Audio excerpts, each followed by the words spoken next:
The operant therapies for changing your behavior, your maladaptive behaviors. Again, if you can think back, if you've taken Psych 100, then this is going to be advantageous for you at this stage of the game. So, again, from Psych 100, remember that an operant therapy is a form of learning that is based on unlearning the consequences of your behavior. So if you do a behavior and you are rewarded for it, do it again. If you do a behavior and you are punished for it, then you won't do it again. So with positive reinforcement, responses that are followed by a reward tend to occur more frequently. So the idea, and again, this Skinner would have said something along the lines of the following: punishment all by itself does not work. We'll talk about that, why that is in just a moment. Punishment all by itself does not work. You need to positively reinforce. You need to give them something good after they have done the desired behavior. You need to give them something good after they have done the desired behavior. You want to show them what behavior is expected from them. Non-reinforcement. A response that is not followed by a reward will occur less frequently. I have to laugh. I laugh at that one a little bit because the one that I always think about, it has nothing to do with disorders or mental illness or anything like that, but I just think about young children who have temper tantrums. And the idea is that a young child has a temper tantrum because they get rewarded in some way, shape, or form. So the idea with a young child who has a temper tantrum is don't pay attention to them. Walk away from them, and then eventually they'll stop having temper tantrums. That piece of advice was written by a man who never had any children. The parents in the classroom understand what I'm talking about. Because when that child has a temper tantrum and you walk away from them, they probably follow you and get louder and have a bigger temper tantrum. And so what you do as a parent, because you want peace and quiet and your sanity back, is you turn around and you give them attention of some sort. Okay? Which just tells a child in the future, hey, if I want your attention, mom or dad, have a temper tantrum. Extinction. If the response is not followed by reward after it has been repeated many times, it will go away. So, if you just continue to work with that one, I realize it's not a mental illness, psychological disorder example, but if you work along those lines in terms of temper tantrums with young children, let them continue to have that temper tantrum. Let them continue to have the temper tantrum. Let them continue to have the temper tantrum. If you continue with not reinforcing, not giving them any attention, then eventually they will stop having a temper tantrum. Punishment. If a response is followed by discomfort or an undesirable effect, the response will be decreased or it will be suppressed. Notice that it's not necessarily extinguished. So, B.F. Skinner, punishment by itself does not work. Punishment by itself does not work.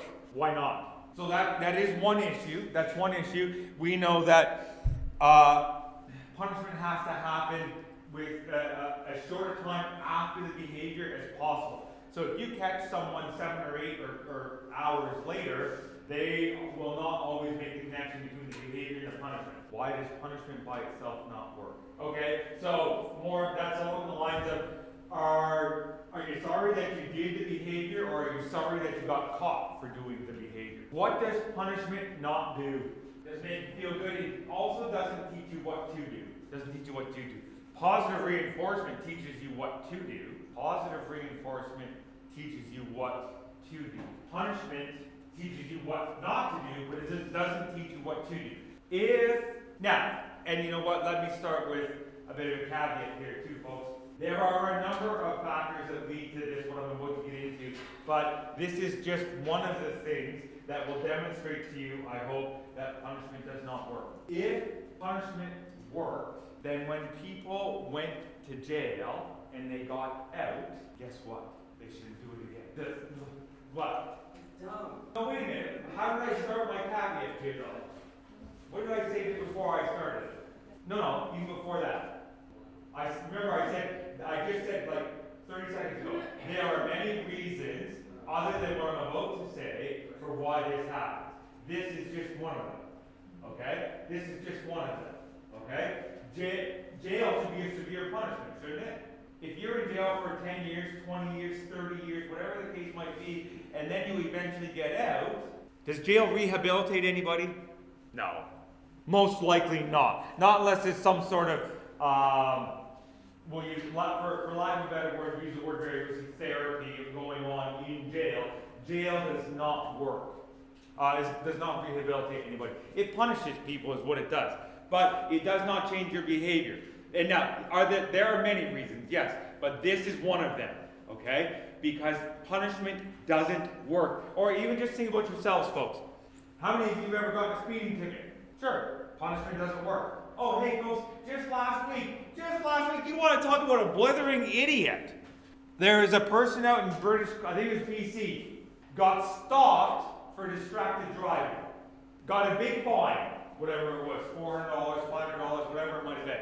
6 minutes later, he got stopped for the exact same infraction. Can't really laugh.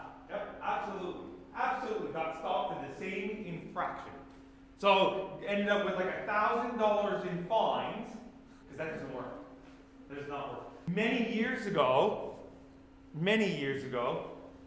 I was driving from Saskatoon to Red Deer. I was driving from Saskatoon to Red Deer, like a 6-hour drive. You see like nobody, you see more wildlife than you see people on the highways doing that, okay? And I don't know what the speed limit, we'll say the speed limit was 90, I don't know. I forget what it was. So I was probably doing about 105 or 106, make sure I can speed without getting caught. And this beamer goes flying by me. Okay, just absolutely flying by me. And then a few seconds later, there's the lights. Okay, so I keep driving and I look at him and I kind of have a laugh to myself, think you're a fool, it sucks to be you, blah, blah, blah, blah, blah. I continue my way down the highway, and a few minutes later, who goes flying by me again? The beamer goes flying by me again. Who goes flying by me again after the beamer? Probably the same police officer. Idiot. You just got caught for speeding. And probably like 6 minutes later, got caught for speeding again. Punishment doesn't work, not by itself. How many of you ever got grounded for missing curfew or something like that? How many of you did it again? How many of you kind of thought you learned your lesson, right? I just gotta come home a little bit later, I'll crawl on all fours, I'll go, something like that. Okay, so punishment by itself does not work. Shaping, rewarding actions that are closer and closer approximations to a desired response. So, you're not going to try and change somebody's behavior, whatever it is, by going from A to Z immediately. What you're going to do is you're going to go from A to B, B to C, C to D, D to E, E to F, and so forth. You've got to do it one small step at a time in order to change someone's behavior. Stimulus control, controlling the responses in the situation in which they occur. And also a timeout, removing an individual from a situation in which the reinforcement occurs. So the idea is that whatever the person is doing some behavior, and now a strict behaviorist would believe that the behaviors that we do over and over and over again, we do them over and over again because we're reinforced. Right? There's a reason why you do the same behavior over and over again. And you know what?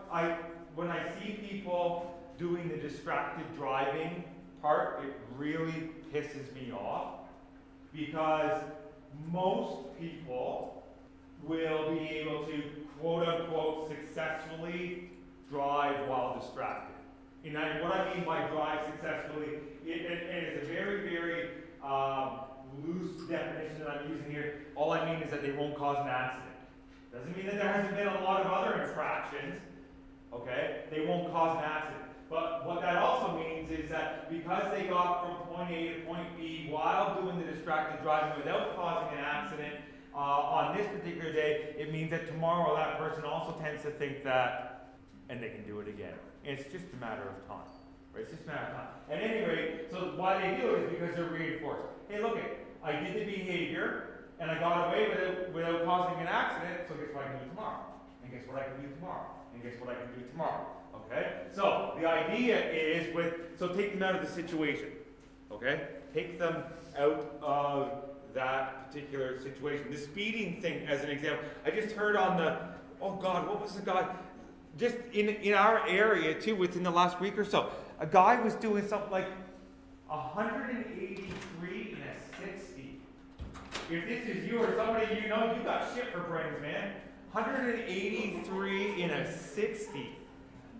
Yes, I said that out loud, and yes, I'm now on recording as saying that, and I'll end up with a student in a number of years that was me. 183 to 60. So again, what do? We impound the car, and we take away the driver's license,